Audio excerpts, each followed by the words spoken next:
जीवन सत्य की खोज दो मार्गों से हो सकती। एक पुरुष का मार्ग है आक्रमण का, हिंसा का, छीन झपट का। एक स्त्री का मार्ग है समर्पण का, प्रतिक्रमण का। विज्ञान पुरुष का मार्ग है, विज्ञान आक्रमण है। धर्म स्त्री का मार्ग है, धर्म नमन है। इसे बहुत ठीक से समझ लें। इसलिए पूरब के सभी शास्त्र परमात्मा को नमस्कार से शुरू होते। वो नमस्कार केवल औपचारिक नहीं, वो केवल एक परंपरा और रीति नहीं। वो नमस्कार इंगित है कि मार्ग समर्पण का है, और जो विनम्र हैं केवल वे ही उपलब्ध हो सकेंगे, और जो आक्रामक हैं, अहंकार से भरे हैं, जो सत्य को भी छीन झपट करके पाना चाहते, जो सत्य के भी मालिक होने की आकांक्षा रखते, जो परमात्मा के द्वार पर एक सैनिक की भांति पहुंचे हैं विजय करने, वे हार जाएंगे। वे क्षुद्र को भला छीन झपट लें, विराट उनका न हो सकेगा। वे व्यर्थ को भला लूट के घर ले आए, लेकिन जो सार्थक है वो उनकी लूट का हिस्सा न बनेगा। इसलिए विज्ञान व्यर्थ को खोज लेता है, सार्थक चूक जाता है। मिट्टी, पत्थर, पदार्थ के संबंध में जानकारी मिल जाती, लेकिन आत्मा और परमात्मा की जानकारी छूट जाती। ऐसे ही जैसे तुम राह चलती एक स्त्री पर हमला कर दो, बलात्कार हो जाएगा। स्त्री का शरीर भी तुम कब्जा कर लोगे, लेकिन उसकी आत्मा तुम्हें न मिल सकेगी, उसका प्रेम तुम न पा सकोगे। तो जो लोग आक्रमण की तरह जाते हैं परमात्मा की तरह, वे बलात्कारी। वे परमात्मा के शरीर पर भला कब्जा कर लें, इस प्रकृति पर जो दिखाई पड़ती है, जो दृश्य है, उसकी चीरफाड़ कर लें, विश्लेषण कर लें, उसके कुछ राज खोज लें, लेकिन उनकी खोज वैसी ही क्षुद्र होगी जैसे किसी पुरुष ने किसी स्त्री पर हमला किया हो और बलात्कार किया हो। स्त्री का शरीर तो उपलब्ध हो जाएगा, लेकिन उपलब्धि दो कौड़ी की है, क्योंकि उसकी आत्मा को तुम छू भी न पाओगे। और अगर उसकी आत्मा को न छुआ तो उसके भीतर जो प्रेम की संभावना थी, वो जो छिपा था बीज प्रेम का, वो कभी अंकुरित न होगा। उसकी प्रेम की वर्षा तुम्हें न मिल सकेगी। विज्ञान बलात्कार है, वो प्रकृति पर हमला है। जैसे कि प्रकृति कोई शत्रु हो, जैसे कि उसे जीतना है, पराजित करना है। इसलिए विज्ञान तोड़फोड़ में भरोसा करता है, विश्लेषण तोड़फोड़ है, काटपीट में भरोसा करता है। अगर वैज्ञानिक से पूछो कि फूल सुंदर है तो तोड़ेगा फूल को, काटेगा, जांच पड़ताल करेगा, लेकिन उसे पता नहीं तोड़ने में ही सौंदर्य खो जाता। सौंदर्य तो पूरे में था, खंड खंड में सौंदर्य ना मिलेगा। हाँ, रासायनिक तत्व मिल जाएंगे, किन चीजों से फूल बना है, किन पदार्थों से बना है, किन खनिज और द्रव्यों से बना है, वो सब मिल जाएगा। तुम बोतलों में अलग अलग फूल के खंडों को इकट्ठा करके लेबल लगा दोगे, तुम कहोगे ये केमिकल्स हैं, ये पदार्थ हैं, इनसे मिलकर फूल बना था, लेकिन तुम एक भी ऐसी बोतल न भर पाओगे जिसमें तुम कह सको ये सौंदर्य है जो फूल में भरा था। सौंदर्य तिरोहित हो जाएगा। अगर तुमने फूल पर आक्रमण किया तो फूल की आत्मा तुम्हें न मिलेगी, शरीर ही मिलेगा। विज्ञान इसलिए आत्मा में भरोसा नहीं करता। भरोसा करे भी कैसे? इतनी चेष्टा के बाद भी आत्मा की कोई झलक नहीं मिलती। झलक मिलेगी ही नहीं, इसलिए नहीं कि आत्मा नहीं है, बल्कि तुमने जो ढंग चुना है वो आत्मा को पाने का ढंग नहीं। तुम जिस द्वार से प्रवेश किए हो वो क्षुद्र को पाने का द्वार है। आक्रमण से जो बहुमूल्य है वो नहीं मिल सकता। जीवन का रहस्य तुम्हें मिल सकेगा अगर नमन के द्वार से तुम गए, अगर तुम झुके, तुमने प्रार्थना की, तो तुम प्रेम के केंद्र तक पहुंच पाओगे।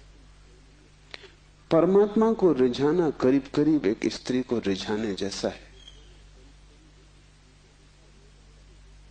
उसके पास अति प्रेमपूर्ण, अति विनम्र, प्रार्थना से भरा हृदय चाहिए। और जल्दी वहां नहीं है। तुमने जल्दी की कि तुम चूके, वहां बड़ा धैर्य चाहिए। तुम्हारी जल्दी और उसका हृदय बंद हो जाएगा, क्योंकि जल्दी भी आक्रमण की खबर है। इसलिए जो परमात्मा को खोजने चलते हैं उनके जीवन का ढंग दो शब्दों में समाया हुआ है, प्रार्थना और प्रतीक्षा। प्रार्थना से शास्त्र शुरू होते हैं और प्रतीक्षा पर पूरे होते हैं। प्रार्थना से खोज इसलिए शुरू होती।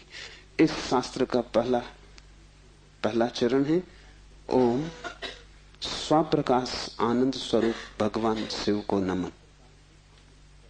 और अब शिव सूत्र प्रारंभ। इस नमन को बहुत गहरे उतर जाने दें, क्योंकि अगर द्वार ही चूक गया तो पीछे महल की जो मैं चर्चा करूंगा वो समझ में ना आएगी। पुरुष को थोड़ा हटाएं,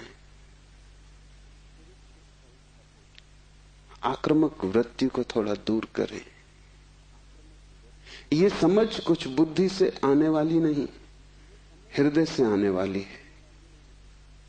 ये समझ कुछ तुम्हारे तर्क पर निर्भर न करेगी, ये तुम्हारे प्रेम पर निर्भर करेगी। इस शास्त्र को तुम समझ पाओगे, लेकिन वो समझ ऐसी न होगी जैसे कोई गणित को समझता है। वो समझ ऐसी होगी जैसे कोई काव्य को समझता है। कविता पर तुम झपट नहीं पड़ते, तुम कविता का धीरे धीरे स्वाद लेते हो, चुस्की लेते हो, जैसे कोई चाय को पीता है। तुम उसे गटक नहीं चाहते, वो कोई कड़वी दवा नहीं है। तुम उसका स्वाद लेते हो, चुस्की लेते हो, धीरे धीरे उसके स्वाद को लीन होने देते हो। और एक ही कविता को समझना हो तो बहुत बार पढ़ना पड़ता है। एक गणित को तुमने एक बार समझ लिया, फिर दोबारा करने की कोई जरूरत नहीं रह जाती। गणित समाप्त हो गया। कविता कभी भी समाप्त नहीं होती, क्योंकि हृदय का कोई और छोर नहीं। और तुम जितना ही प्रेम करते हो उतना ही उद्घाटित होता है। इसलिए पूर्व में हम शास्त्र का अध्ययन नहीं करते, हम शास्त्र का पाठ करते। अध्ययन शास्त्र का हो भी नहीं सकता। अध्ययन का अर्थ है एक बार समझ लिया फिर कचरे में फेंक दिया। जैसे कि बात खत्म होगी, जब समझ ही लिया तब दोबारा क्या करना है। पाठ का अर्थ होता है समझ बुद्धि की होती तो एक बार में पूरी हो जाती, इसकी तो चुस्कियां बार बार लेनी पड़ेगी। इसे तो जाने अनजाने न मालूम कितनी बार दोहराना पड़ेगा। इसे बहुत से भाव क्षणों में, बहुत सी मनोदशाओं में, कभी सुबह जब सूरज उगता है तब, कभी रात जब सब अंधकार हो जाता है तब, कभी मन जब प्रफुल्लित होता है तब, और कभी मन जब उदासी से भरा होता है तब, विभिन्न चित्त की दशाओं में, विभिन्न मनोक्षणों में इसमें उतरना होगा। तब इसके सभी पहलू धीरे धीरे प्रकट होंगे। फिर भी तुम इसे चुकता न कर पाओगे। कोई शास्त्र कभी चुकता नहीं। जितना ही तुम पाओगे कि खोज लिया, उतना ही तुम पाओगे खोज के लिए और भी ज्यादा बाकी रह गया। जितने तुम गहरे उतरोगे पाओगे गहराई बढ़ती चली जाती है। शास्त्र को कभी पाठ ही चुका नहीं पाता। पाठ का मतलब ही यही है कि बार बार, बहुत बार। पश्चिम इस बात को समझ भी नहीं पाता। उनकी पकड़ के बाहर है कि लोग गीता को हजारों साल से क्यों पढ़ रहे हैं, और एक ही आदमी रोज सुबह उठ के गीता पढ़ लेता है। पागल हो गया है। उनको ख्याल में नहीं कि पाठ की प्रक्रिया हृदय में उतारने की प्रक्रिया है। उसका समझ से बहुत वास्ता नहीं है, स्वाद से वास्ता है। तर्क और गणित और हिसाब से उसका कोई भी संबंध नहीं है। उसका संबंध तो अपने हृदय को और उसके बीच की जो दूरी है उसको मिटाने से धीरे धीरे हम इतने लीन हो जाएं उसमें कि पाठी और पाठ एक हो जाए। पता ही न चले कि कौन गीता है और कौन गीता का पाठी।